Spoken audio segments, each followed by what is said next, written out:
Welcome to Nested, an original podcast from the White Wren, featuring intersected stories about love, life at home, and everything in between. Our mission is to inspire and encourage you in prioritizing tangible interactions that take place within the four walls of your family home. Each episode, we talk to interesting people who have a heart for making time for the things that matter most in life. Let's dive into this episode. We'll find our way back home. We'll find our way back home. No, we'll never have to walk alone.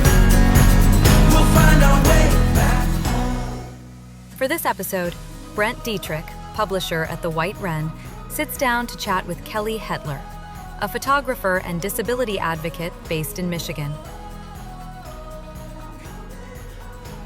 Well, Kellie, I'm glad that you could join me today for this episode of Nested. I'm so excited to hear more about your business, hear about your projects that you've been working on. I know we've been in touch over the last couple of months trying to get this scheduled, and you've had a lot of new things that have happened since then.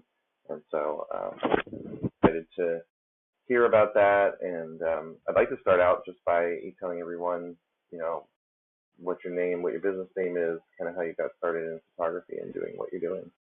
Sure. My name is Kellie Hetler, and I'm a portrait and wedding photographer. I'm based in West Michigan.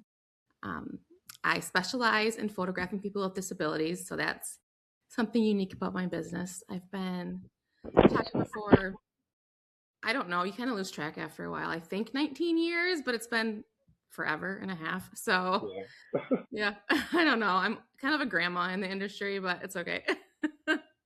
I feel that. I've been doing it 18 years myself in wedding photography and videography, and you see so many people that have been in and out of the industry and come and gone in business, and you do start to feel like a grandpa or grandma. And the trends that were here when we started and they're back now, it's just, Mm-hmm. Yep. full circle. Absolutely. Absolutely.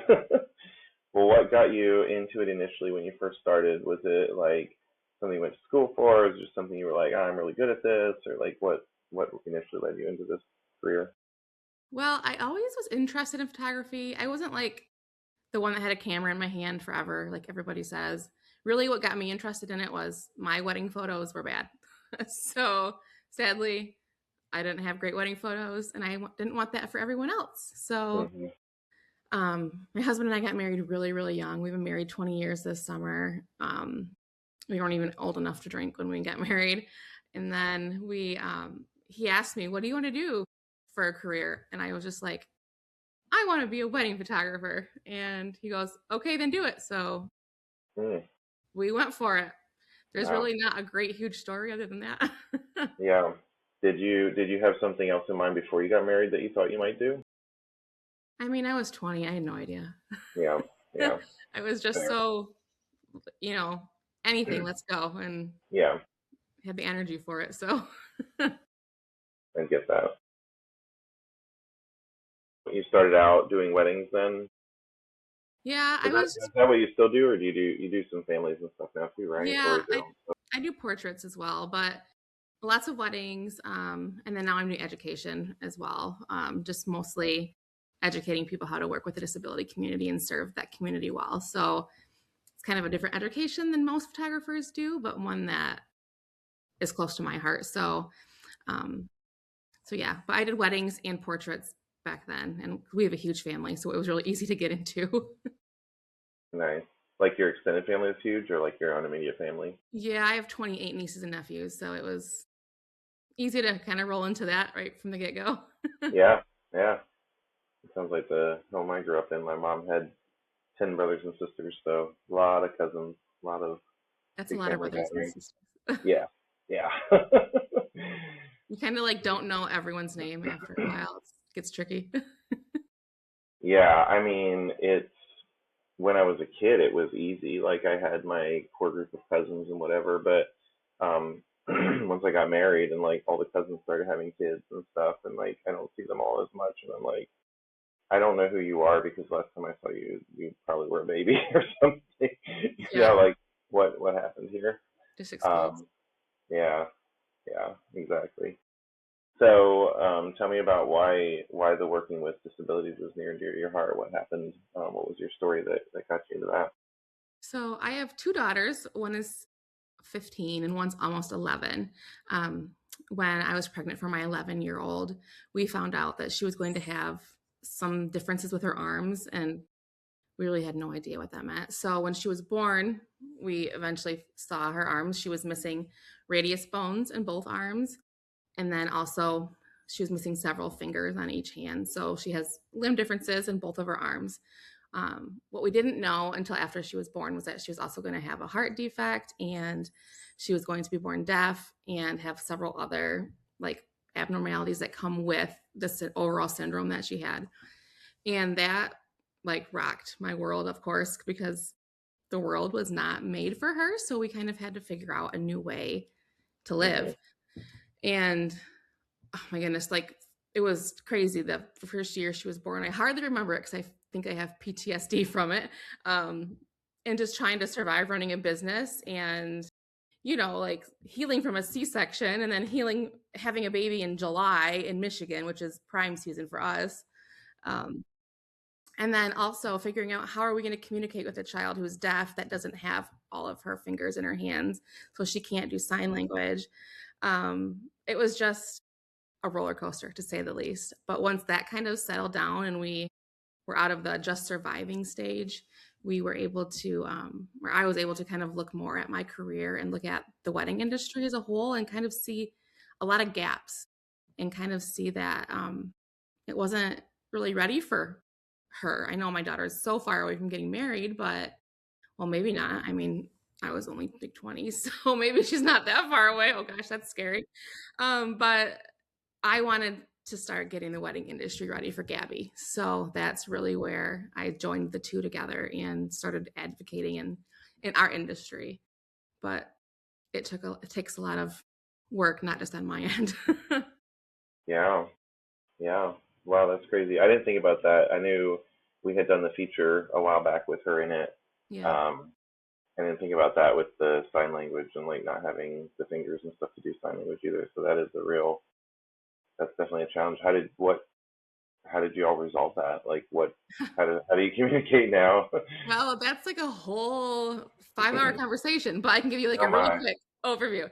So there's something called cued speech, and it's a phonetic-based modality of language. So it's to really dumb it down, it's kind of like an aid to lip reading. So words that you can't distinguish on your mouth because they look the same, the hand shapes and the placement of your hand give the like the clue of what you're saying. So that's how we have used that to build her language. And most people that use cued speech to learn language, they speak as adults, and that was our end goal for her, was for her to be able to speak, because if she was at the grocery store and checking out, she needs to be able to speak to the cashier, because she's not going to be able to sign to them, and most likely they're not going to be able to sign back anyways. But now we also are learning some sign, and her sign just looks kind of like, like some kind of broken English, just because she doesn't have all of the same movements that everyone else does. So between sign language, cued speech, an AAC, like a iPad with things she can type in, and everything that we can throw at her, we've kind of pieced together language. And she's going into 5th grade and she's almost caught up to reading level, which is amazing. Wow. It's been a roller coaster. I'm sure. Yeah, but it's a rewarding one. So I'm thankful. I'm thankful for the challenge, because it's made us who we are, for sure. Yeah. Well, I think that it's easy to pivot in like your work and business life when it dovetails into something that you're really passionate about or something that you've experienced personally. Yeah. I mean, I feel like that, you said you got into weddings because you had bad wedding photos. I feel like that's like a very common statement that people make. They were like, my wedding stuff sucks, and so I became a planner, or I became a photographer because I had this issue, which is unfortunate, because that, but I mean, in any industry, you're going to have some vendors that are just not as good and leave a bad taste in people's mouths. Of course, we're humans. But I've had different different jobs and industries that I worked in over the years, and some I was less passionate about. And you don't do as well in those arenas when it's something that you're like, I don't really believe in this. Like, I'm just selling this for somebody. Right.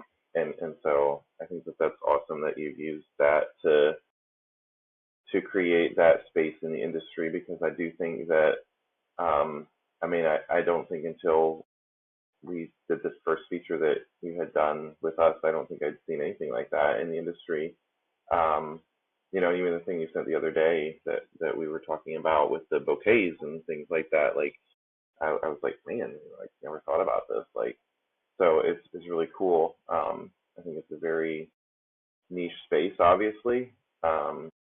But you know, for somebody that's looking for inspiration or like looking for how to, you know, plan their wedding when they have something like that they're working with some type of disability, then it's definitely a good place to be, because we're not all cookie cutter individuals with the same Right. needs and everything. So Right. And it goes way beyond just people that are even getting married, because it can be someone on their bridal party or a family member that needs extra attention, or a specialized, like for photographers, like we need to know how to pose family and make like grandpa who has to sit not be the odd one out, who he's the only one sitting, yeah, or just find ways to make everyone feel included, but not necessarily accommodated for. We want to make them included in every part of every aspect of the wedding, just like everyone else is.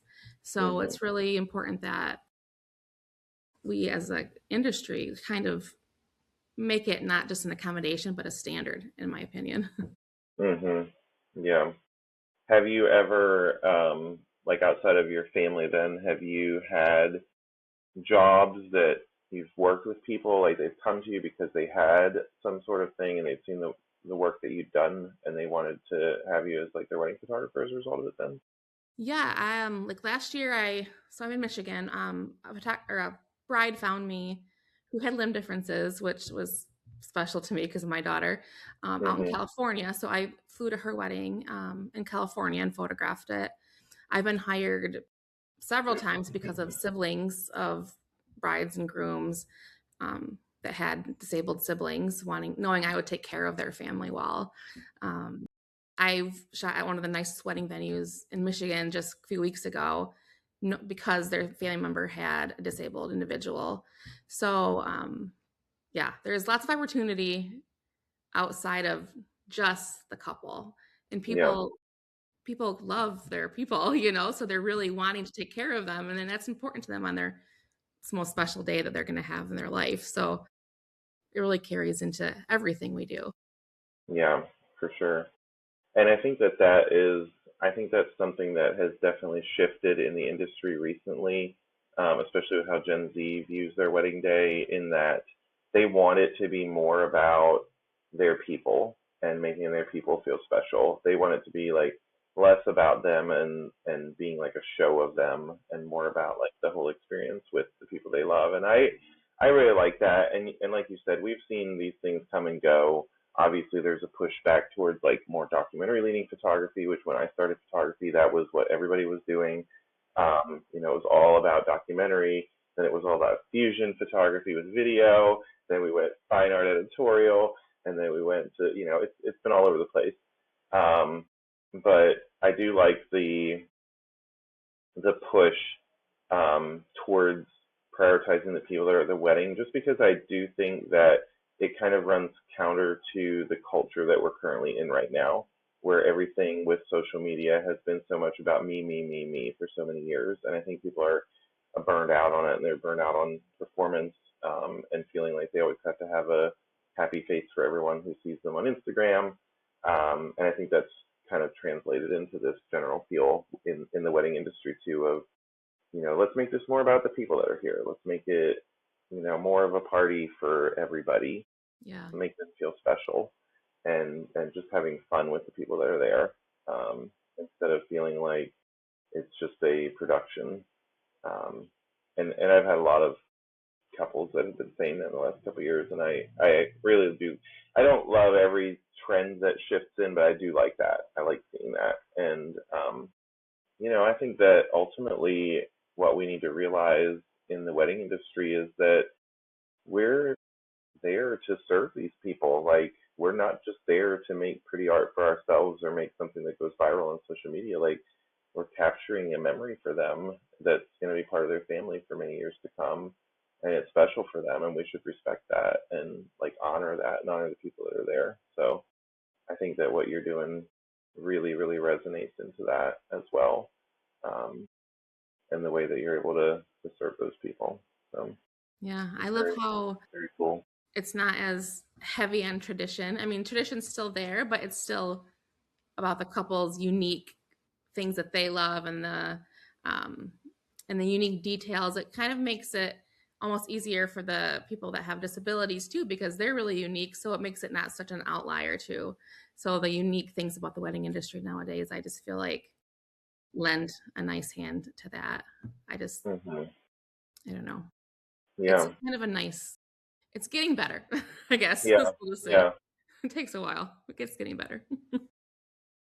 What are some things that you've seen that you're like, um, this is something that could be done differently for somebody with a disability? Like, obviously, I feel like people think right away of just things like access ramps and things like that, right? Or like, but I'm sure there's other more nuanced things, especially when you're talking about people with limb differences or and things like that. Like, what are what are some things that you've seen that you're like, this is something that, in the industry you'd have to rethink this process better for this person? Like, is there just a top five type of thing that you've seen?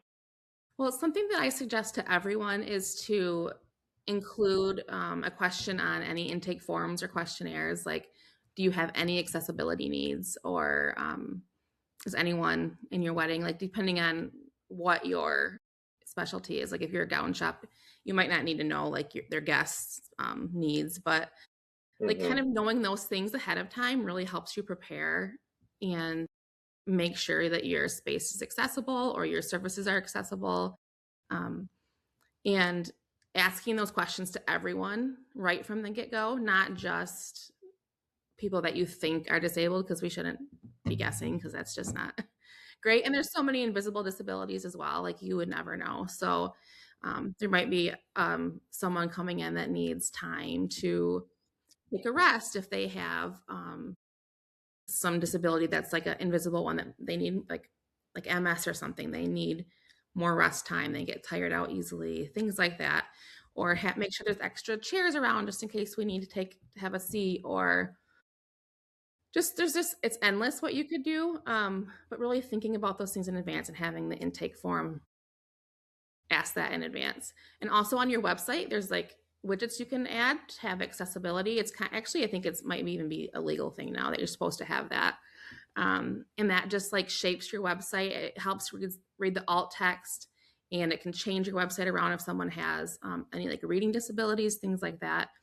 And a lot of them are free. So those are things just even before you meet the person that really make it so much more accessible. Um, Yeah.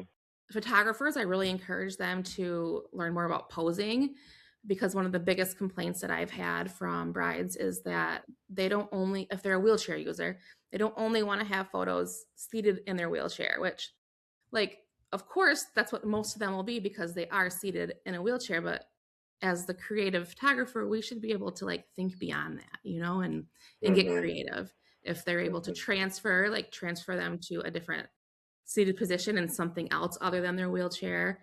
Um, Use foreground and background to create texture and layers to make it so it's not so wheelchair heavy. I mean, I go over a lot of this in a course I just created that Yeah. goes over lots of posing, because I love posing and I love trying to think of different ways to make it so that it's not just sitting in a chair staring at the camera, you Yeah. know?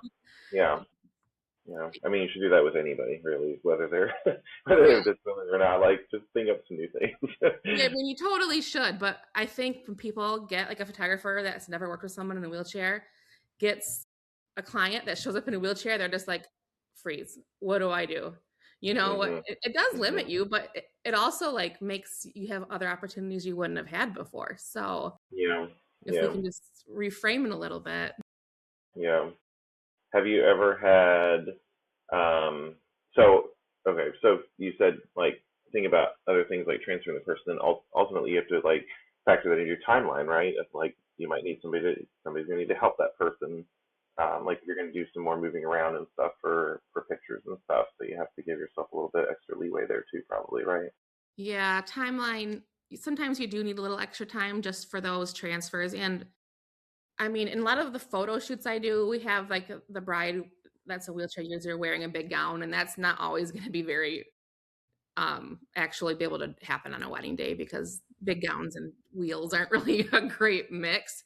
But you can still wear like a removable train for photos or things like that just to make those photos just wow a little more, you know? Mhm. But something that my team and I suggest is having like a gown assistant, just someone that's going to be paying attention to your gown if you are especially a wheelchair user. So to make sure, because you don't want the gown getting wrapped up in the wheels, because we've had that happen. And then there's like these black like marks all over the dress. Right. Helping you carry it on your lap and just things like that, making sure it's sitting right for pictures. Because as the photographer, you're thinking of so many things, and well, you already have all your stuff to carry. Having someone just thinking about the dress is a huge win. Mhm. Yeah. Is it in the instances where you've had like a couple that you accommodated a disability, did you ever have like two people at the same time with something that you had to like both the bride and groom or like both partners, or was it always like just one person had a need? Like I feel like if you like talking about wheelchairs, like I feel like if you had two people in wheelchairs, then that would be like even more like you'd have to get even more creative with that, right? Yeah, honestly haven't done a ton of that yet, Hmm. and I'm sure I will because of all the things I've been doing. I'm trying to do Yeah, more. um, right. but yeah, that definitely. I mean, let's be honest, it will make it extra more layers of figuring out how to pose because when there's two wheelchairs, you're not going to be able to get the couple as close together. And so that connection piece is going to be more difficult.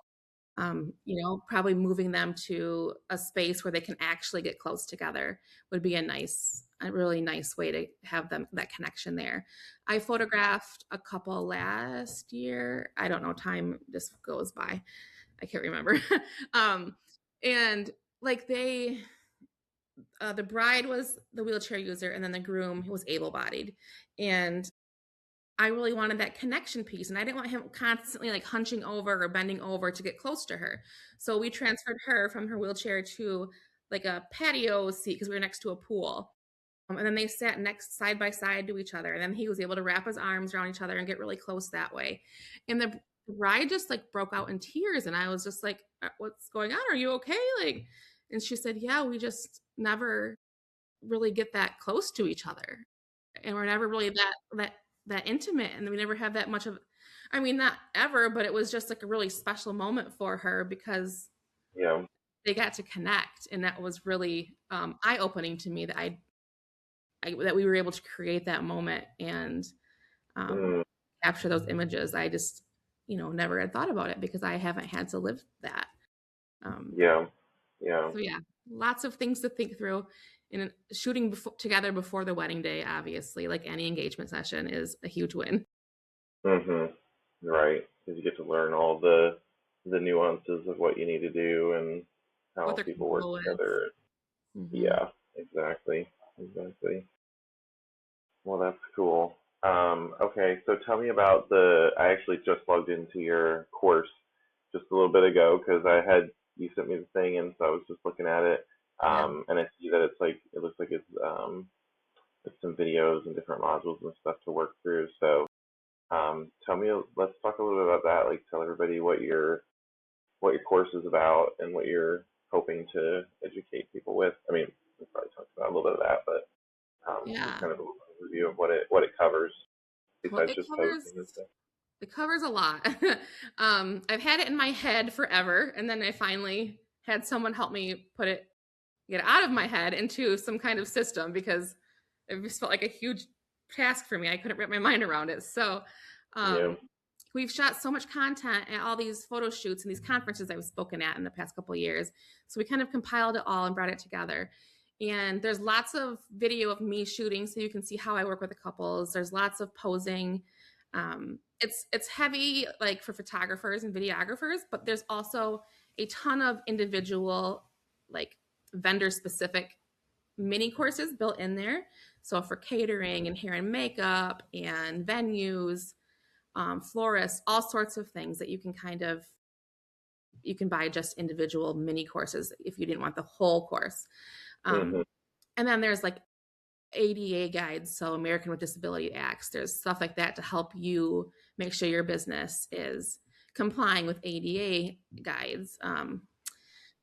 And there's like topics on like what verbiage to use and not to use. And it just kind of goes over really how to serve your clients well, serve their families well, and make sure that your business is really just taking care of the disability community, because there are tens of millions of adult Americans who have disabilities. And believe it or not, people that are disabled actually get married. So we need to be able to serve them well. Yeah, for sure.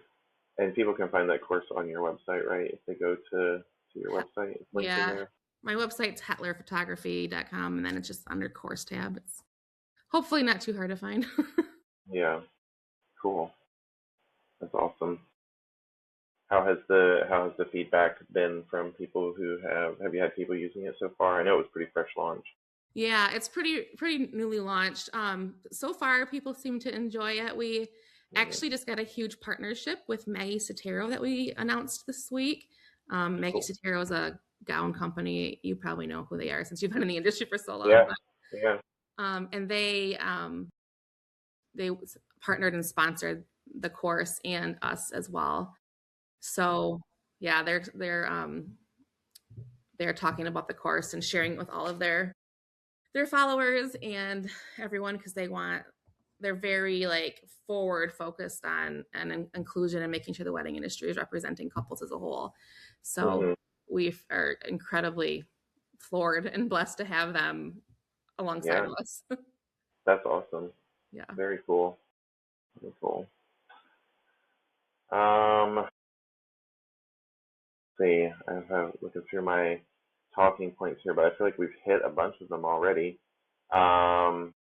Okay, let's pivot a little bit outside of business. Let's talk about family life a little bit, because I know that everybody always likes hearing personal stories, and I'm sure that you have some, especially with all the different challenges that you have with your daughter and stuff. But like, what does a fun family outing look like for you guys? Like, what's something that you guys, like your family, enjoys going out and doing together, and how does that?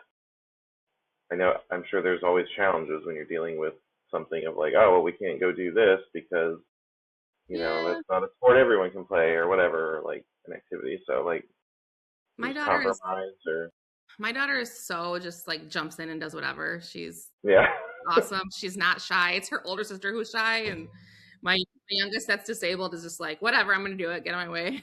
she's fun.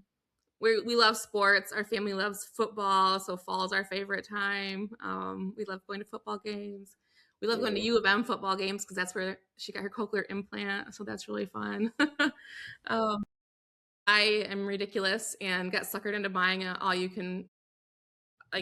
unlimited pass at Chuck E. Cheese for the summer. I don't know why. What is it at? Chuck E. Cheese, unlimited pass. Chuck E. Cheese. Oh gosh. Oh my goodness. I'm telling you. I haven't been in one of those since I was a kid. Yeah, same, until I went there one day with my daughter, and here we are. Yeah, unlimited pass for the summer. And then we love fishing. We like to do things without technology, because my husband's in IT, and all we do is computer stuff. As a photographer, you're gonna take all these beautiful pictures, but actually, you're gonna sit at your computer all day. Yeah, I know that feeling a lot. We have 4 kids, and my oldest is 12 and the youngest is 4 months. So we have a big age span of stuff there, and it can be a little chaotic at home sometimes right now, just with adjusting to everything. But and no sleep. Yeah, a little bit of that too. But some of that's just because some of that's like uh, self-inflicted right now because it's like I'm trying to like since I work for myself, like I try to help around at the house during the day as much as I can, and so then I don't end up getting as much done during the day, which means I work later at night. So you're just And working so like that's 30 where my hours life a week. exactly. So I have a studio, which is where I'm at here to record this quiet space, but not in the house or attached to the house. Yeah, Um, nice. but yeah, I mean it's always that whole juggling and balancing work life and family and not being in front of the computer all the time is definitely challenging. Some of the AI editing stuff has helped now with like back end workflows and stuff to make it quicker, which is nice. I do feel like that's one good use of AI that's happened. Yeah, one. not all not all of it's great for sure, No. but if it helps on improving some workflow stuff, I'm here for it. If I can use it like an employee Right, to yeah, it's like to do your some stuff assistant. for me. Right, Um, exactly. but yeah, so what? Uh, okay, so we talked about that. Let me see here. I have to tell you about our since I've talked to you last, we started a nonprofit, me and another photographer friend. Yes, yes, I remember you talking about that. Let's talk about that. It's called Hopeland. So I have another photographer friend who's been in the industry about the same time as me, and she has a disabled daughter as well. And we saw just a big gap in our community here in like the Grand Rapids area, and we really didn't have any like accessible photography studios, which is what started it. And we wanted to change that. So we started a nonprofit called Hopeland, which is our two daughters' middle names, Hope and Lynn, and then a D on the end for disability. So Hopeland all combined. And Mhm. it's disability advocacy through art and photography. So we do lots of art shows and we educate photographers on photography and photograph people in the community who have disabilities and um, more terminal things at the hospital, stuff all across the board. And we're looking at a studio space tomorrow that we might rent. So that's scary but exciting. And Maggie Sotero also partnered with Hopeland as well. So we're really excited on their backing because as a global brand, our tiny little nonprofit feels Yeah, lifted up by them. So yeah, that's exciting. I'm scrolling through the website right now, looking at it. I see your thing here about the different shoots, and so is it like it's just you all doing the photography then, or is this like kind of a community type of thing where photographers can jump in and do events with you? Yeah, so we do a lot of the photography, and that's how we started it. We're not even a year old yet, which is crazy how much we've done. And this August will be a year. But we have about 10 photographers who signed up to be volunteers or shoot with us. Okay. So we're going to look to grow that, but we honestly don't know how we could handle much more than that right now with us both having our own photography businesses and children Mhm. that are disabled and their needs and, Mhm. being just, wives and Mhm. parents in general. Yeah. Um, Yeah. so yeah, but that hopefully will grow. And then as the studio grows, we'll rent the studio out as an accessible studio space to other photographers so they can access it as well. So lots of things in the fire right now. Yeah. That's awesome. Well, the website looks great. Yeah. Um, yeah, I have to very give cool. credit to Kara for that. She did all of that. And Kara and I have the same birthday, so we are like destined to be like partners. Really? Yeah. That's funny. Yeah. That's awesome. So you're I see there's like a floor plan here. That's the thing that you're looking to try to make essentially. Yeah, just kind of like Okay. we feel like we just need an idea, just kind of an open Yeah. space, good light where Yeah. wheelchairs could move freely in this space and Uh-huh. have parking and be in a safe area that's clean. Yeah. All the I don't know about where you're at, but all the studios where we're at are like you're in really shady areas with no elevators and no access, and Hmm. Yeah. I think it's pretty That's how common. that's how mine is here too. It's what used to I think it was like the first bank in this town. So it's a really old building, and I'm on the second floor, and it's just stairs. So Which is there's cool because there's so much character. I love that about the buildings. there's a lot of character. There's a lot of great natural light, as you can see behind me. But it's even for older people. Like sometimes I've had some people come in for family pictures around the holidays, and they bring like an older grandparent, and they realize the grandparent can't get up the stairs, and like I have the information about that you have to go upstairs and stuff, but Hmm. it's not anything that we can change. There's no way an elevator can be put in this building, but No. I just try to do something at a different space with them then to accommodate. But yeah, it's tough, particularly Yeah. with the old buildings.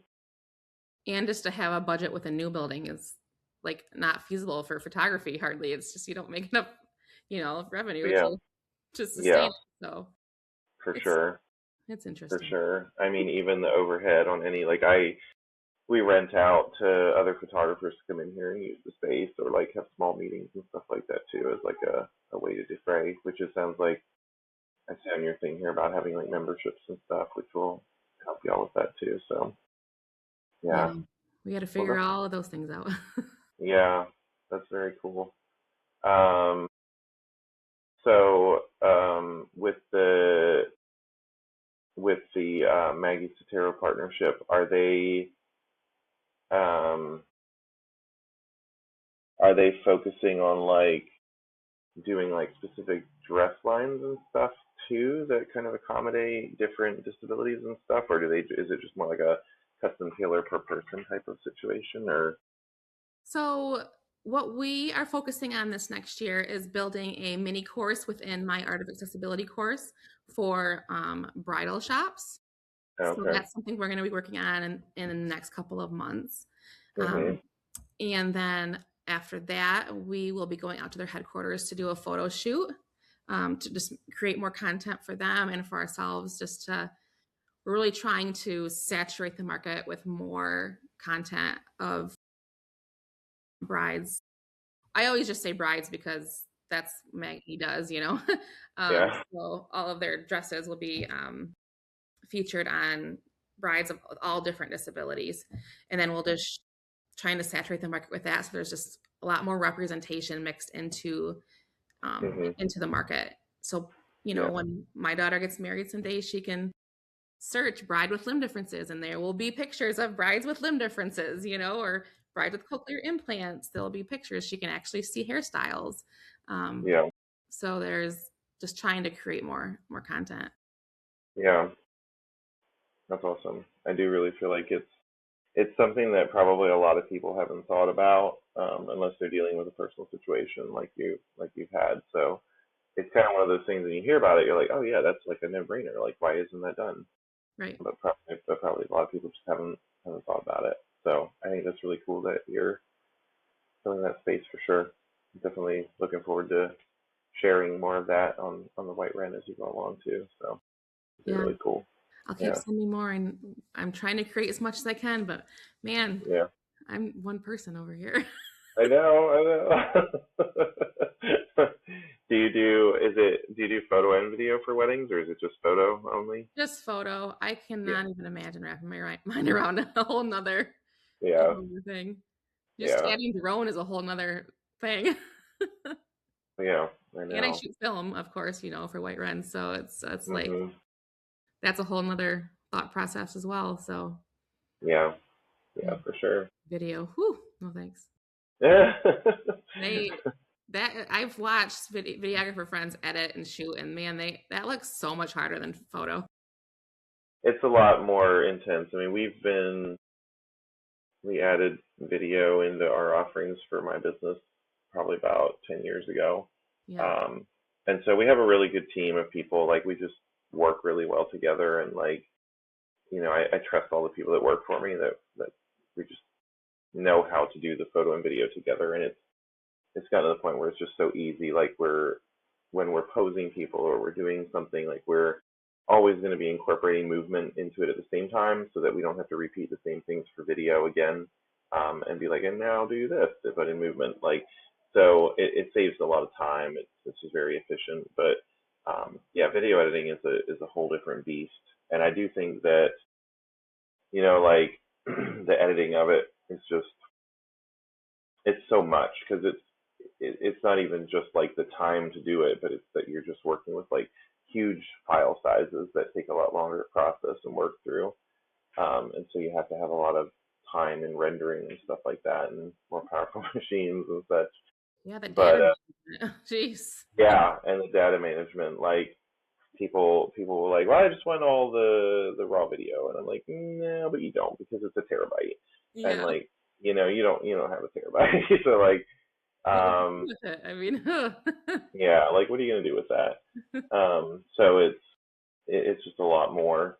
And I'm hoping, I think there's some things that are happening now. Like I know that a lot of the photo stuff with the AI editing and kind of creating your editing profile that it builds off of has gotten really efficient and looks really good. And I'm hoping that there will be some stuff for video that will come along soon.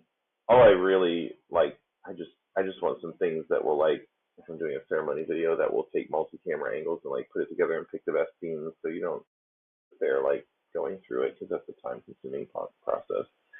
Um, but you know, even that has changed in a way too. Like the storytelling aspect of weddings and what people want from it has changed. So even on the video side, like as we've seen this push towards in photography towards focus more on the guests and like make it a little bit more documentary leaning, video has shifted that way too, where people don't always want what feels like a high production asset piece at the end. They want what feels like a home movie. And I laughed the other day because I saw a video. I think I reposted it on my business page, but it was like, somebody's elderly relative like walking around with like a handheld Sony camera at a wedding, and it was like the OG content creator. yeah.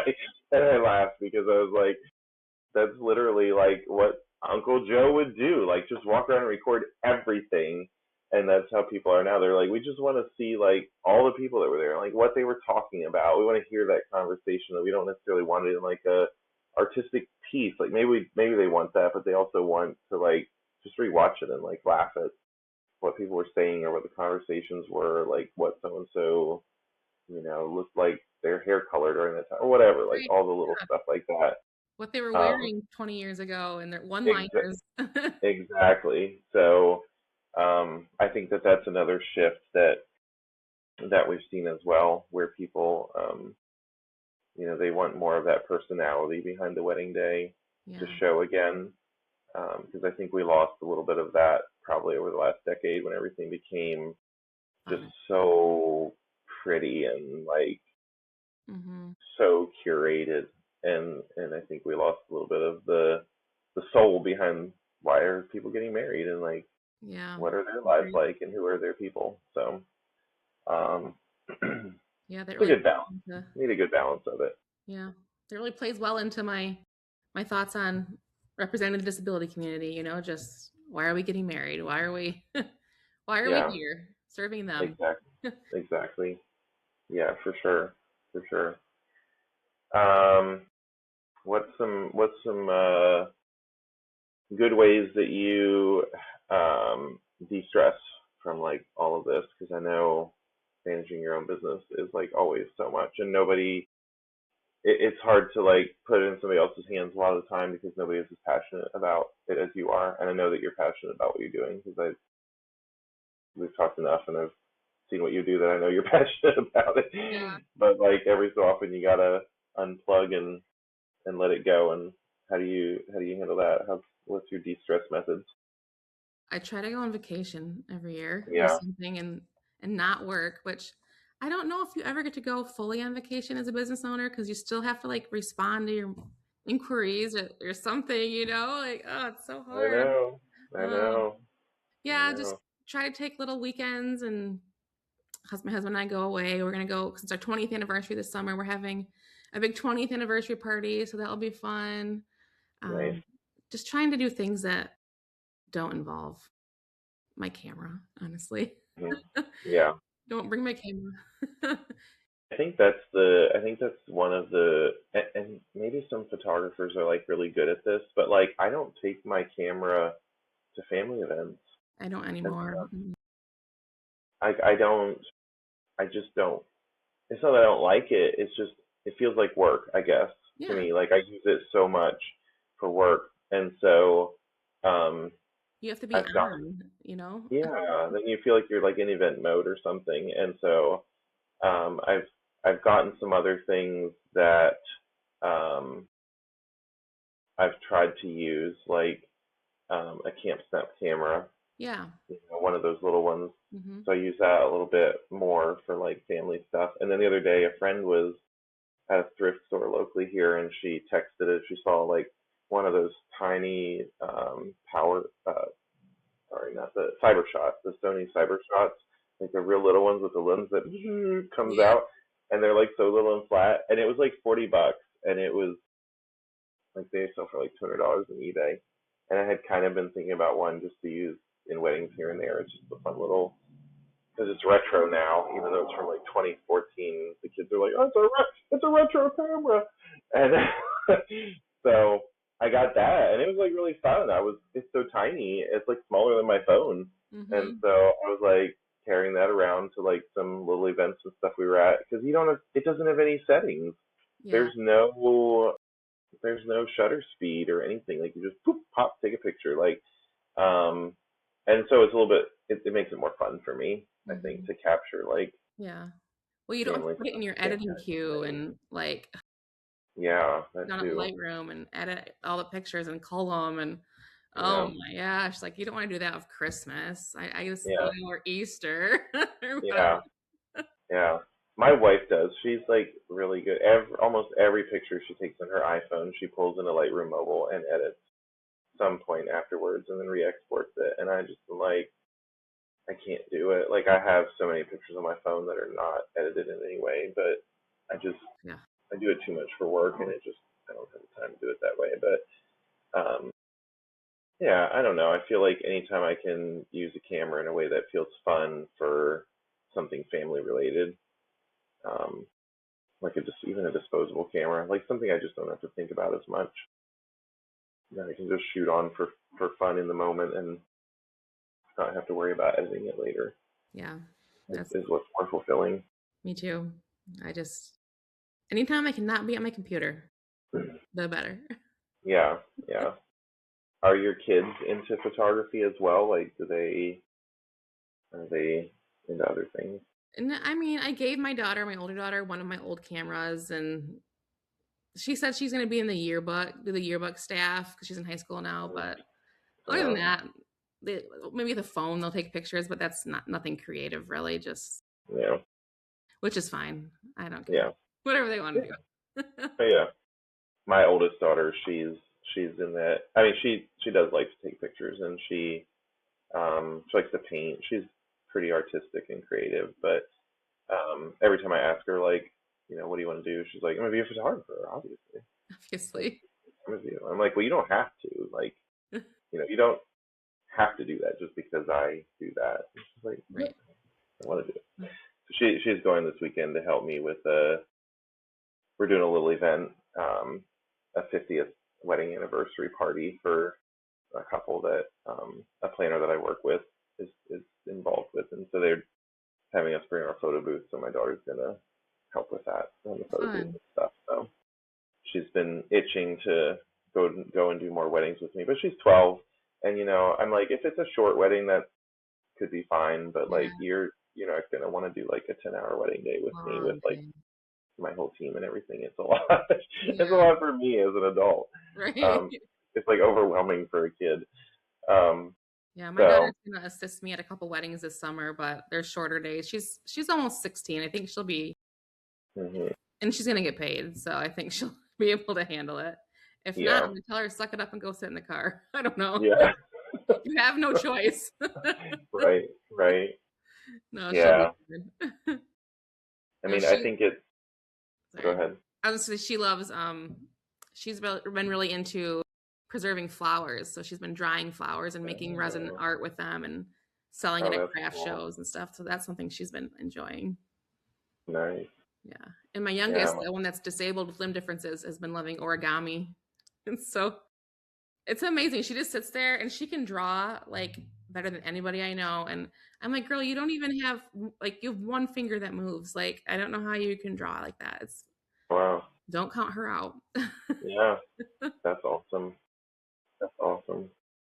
Yeah, it's I think it's I grew up in like I guess you could say an entrepreneurial family. Like my parents were self-employed for most of my childhood, as long as I can remember. My dad did woodworking, and so we were always going to, different trade shows and like helping on site and stuff. So I feel like it just carries naturally into your children at that point. So I like that. I mean, that's where I feel like sometimes I'm like, man, I should do work-life balance a little better, but I also like them seeing the work aspect of what I do because um, I think it just gives your kids like a less narrow mind in a way. Like they can think about like pivoting in business and like, oh, I don't have to do this one thing forever. I could try this, or like, just brainstorming a little bit more on different ways to have a business and have it be something that you really enjoy doing and not just going and sitting in a cubicle all day because that's what everybody else does. Um, Yeah, there's lots so of ways to earn a living out there.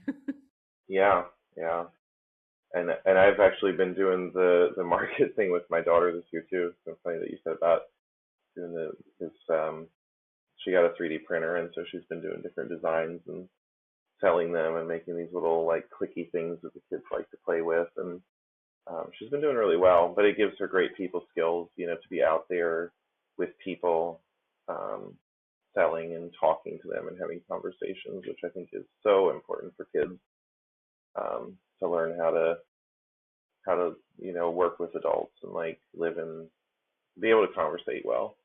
Um, It's a huge skill. yeah, very very big, and I think that um, it's just so important for them to learn. And she likes it. She's a bit of a social butterfly, so she's not really introverted at all. She's kind of like me. She's gonna find somebody to talk to in a crowded room, Yeah. regardless of whether she knows them or not. So that helps her a little bit, but yeah, it's been fun to do, these things together as a family. Mhm. But Yeah, we like that as well. yeah, so you said you go out, you like to go out in nature. Is there like specific places, like do you like to go camping or just like go out and take hikes or? We like to go on some hikes. We love the mountains. We live in Michigan, so we don't really have any of that here. So Mm, we like to go to the mountains when we can. We're not big beach people because I'm so pale. I just burn so easily. So I just hide from the sun. Um, yeah. my parents live on a lake, so we love going to their house and fishing. We do that all the time. We're going to go there tonight, actually, and go fishing. Oh, nice. And my youngest daughter, that girl outfish anyone. She'll sit there for hours and just fish Mm, and fish. She loves it. wow. Yeah. So yeah, and I love to garden too. Gardening is fun. It's been really weird though here. It's been really hot and then really cold, and like right now it's How's only 67. I don't Oh, know. really? Hmm. It's been that way in North Carolina too. We've had the weirdest year where it's just been like incredibly like hot and humid early in the year, and then it would be like dropping down in the 40s at night, and now it's hot again, and we are in a drought. We've had hardly like any rain. We're like 19 inches Really? below where we're supposed to be right now, so there's like water restrictions. Wow, it's like It's raining nonstop here right now. Like really, yeah. yeah, you must be getting all of it. I think it's rained like 3 times this year. I feel like it's barely rained. It's so dry. Like we have big lakes that are, some of them are there's a couple nuclear plants nearby, and so some of them are like man-made, that are part of the nuclear facilities, and then other ones are just big natural lakes, and they're like drying up. Like there's so, and then they want to build more AI data centers to suck more of that water up. So it's like, Yeah, oh, good luck. great. Well, we have no, we have no water already. Um, but yeah, it's been an interesting weather year for sure. But we have a camper, a pull behind one that we like to go out with our family. We're actually just there last week. We went out to the lake, and it's always kind of one of those things, especially as like a business owner, where like there's always something else you need to do. and it's sometimes hard to just like carve out that time for going and refreshing and being with your family, but it always feels better after you do it. Yeah. Like I'm glad we did that. Those to-do list things can wait because they're always going to be there. Yeah, they never end, so you might as well just Never end. I'm like, I'm never going to say in my life, I'm caught up. No. I can take a break. You're never going to be caught up. Never. If you do, then your business is probably not running well because Right. you have nothing else coming in, and that's a whole other problem. So Exactly. Yeah, just take a break when you can. yeah.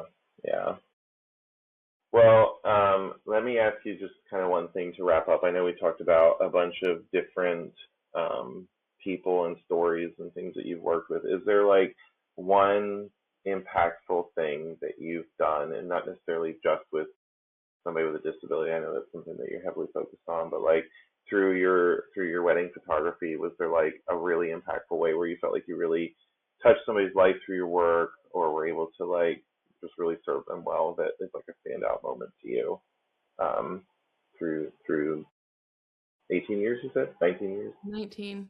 19 Yeah. years, yeah. I feel like the first few years were just a blur because it was just working to work, you know what I mean? Just trying to figure out the whole thing.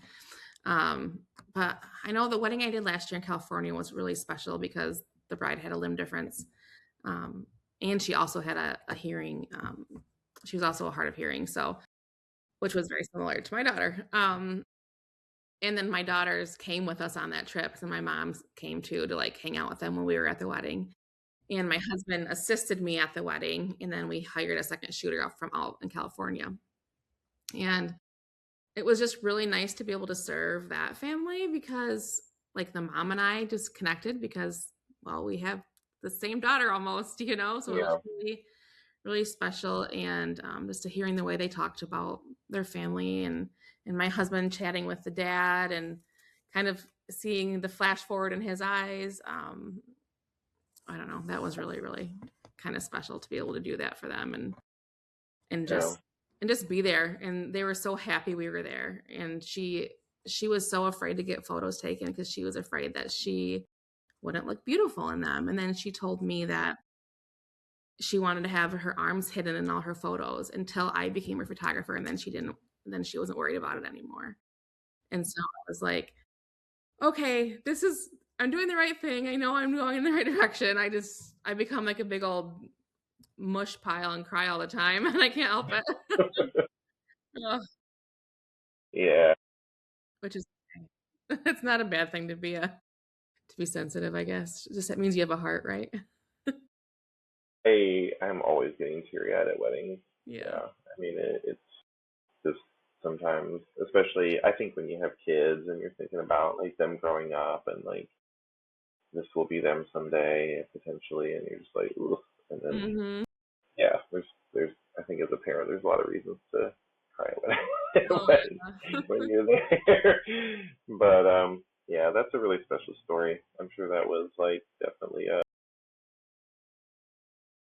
like the trust they could have in you, knowing that you would handle it well for them and everything, and just having similar stories definitely would be really special. Yeah, it was really special. And then this a story for a nonprofit, this grandmother reached out to me and asked if I would come photograph her grandbaby when she was born, but the only catch was she didn't know if she was going to be born alive. And I was just like, okay, yeah, I will, but I haven't done that yet, but I will be there and I will serve you and I will do my best. I can't promise I won't be crying the whole time, but I will do my best. And they called me, and the young couple, they were like probably the same age I was when I got married. They were very, very young. And the baby was born full term, but she was only like 3 pounds. She was tiny with the syndrome she had. And she was born alive. So it was amazing to go there and photograph them and just serve their family in that way, because they're still in the NICU, and this has been months ago. And the mom, of course, got discharged from the hospital. And so all that she had left were photographs to go back and forth when she went home to be able to look at, well, she was missing her baby at the hospital, and she wrote us a nice story about it. We're going to share in the blog soon about how the photos kind of just kept her connected and kept her, motivated to keep pushing, and just kept looking forward to seeing her daughter every day when she wasn't able to be there with her. And then and we were able to like set up a partnership with a printing company to like gift albums to these families that were serving at the hospital. So we were able to print her an album and gift that to her as well. And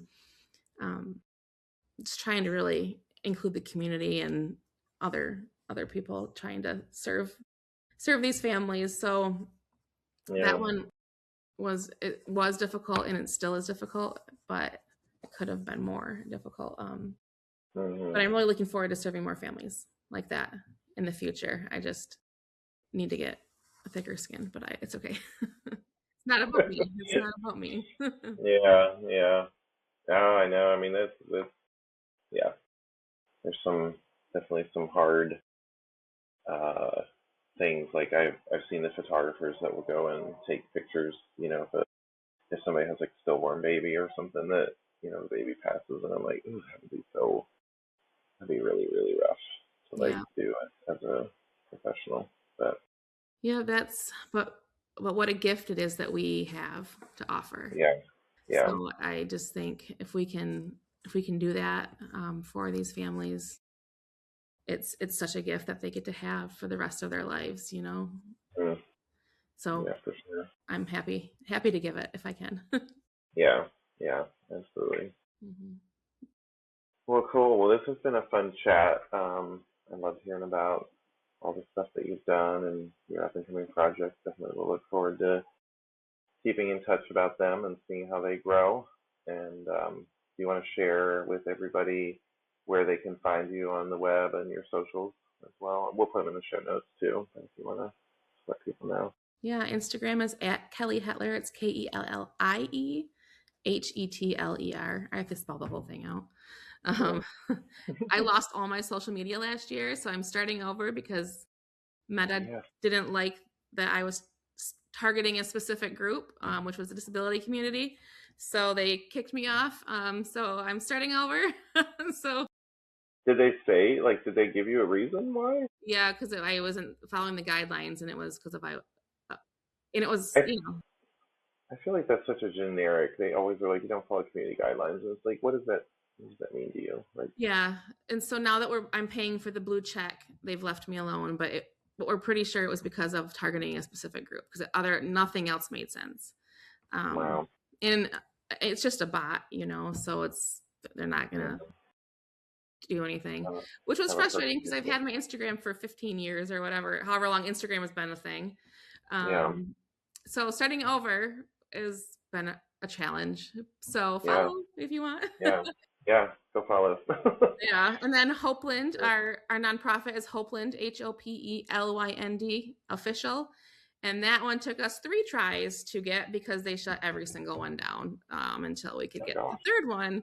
So the name isn't what we wanted, the handle isn't what we wanted, but it's the one we could get after all of them other ones got shut down. So we're committed, we'll just say. And I started TikTok like 2 days ago. So because Maggie's Tarot was going to start tagging me and all this stuff, and I didn't have even the app on my phone. So because I'm a grandma in the industry. I mean, I think I made a TikTok just so we would have the name secured, but I don't feel like I've focused a whole lot on it. I still don't quite really understand how to make things be seen on there and all, but I don't know, sometimes it does feel slightly more stable than Instagram, which is weird. Instagram feels very volatile sometimes, because my wife had that happen. She had her Facebook and Instagram shut down just randomly, a couple of years back. It was actually during COVID. It was she just woke up one morning and had an email from 4 a.m. that was your account doesn't follow community guidelines. You need to log in and do something. And by the time she logged in, it was all shut down. And she was like, I don't even know what And of course, he couldn't talk to a person, so she could never figure anything out. We couldn't get it recovered, even though we went through a whole process of like sending them a mugshot with letters and numbers on it that they asked for and like random stuff, and she never was able to get it recovered. So she was just mostly upset because she had lost. I mean, she had the photos, but like she kind of used it as a way to share, like with family, Mm-hmm. you know, kids growing up and different things, and that was all lost. So she had to start over. But yeah, it's a very very interesting business model. Meta is. Well, all you know is you can't count on it. You can count on your Yeah. own site and your own email Exactly. list or whatever. It's just, but you need it. Yeah. It's so frustrating. It's the best algorithm to get things out there and be seen by a lot of people, but it also feels very volatile. Yeah, it's And not. that it could just have it all pulled out from under you, and there's very little recourse when that happens. So yeah. After that happened, I was told by many people that it's very common in the disability community among advocates that happens. That's crazy. So I was like, great. That's really motivating. Wow. Yeah. Yeah. Huh. I don't know. But yeah, well, definitely send people to your website. If you have an email list on there too. Yeah. Mhm. Yeah. So go get on Kellie's email list. Go like her Instagram. Build it up again. One by one, we'll get there someday.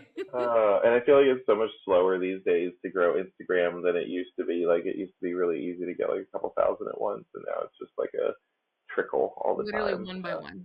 Yeah, and then you lose a couple every month, so it's just like, Yep. yeah, it's weird. I know. But having a lot of followers doesn't mean you're successful. So it's okay. No, exactly. So, well, cool. Well, I look forward to everybody listening to this episode and hearing about it, and we'll definitely keep in touch. And I know we have some features coming up again with you soon, and so look forward to sharing those in the magazine too. Yeah, we can't wait. Thank you. There's a place called home, a place called home. We hope you enjoyed this episode of Nested. You can keep up on all things White Wren on our website at whitewren.com or follow us on social media at The White Wren. Tune in again next time and have a wonderful day. I've walked for miles and I've traded my time for adventure.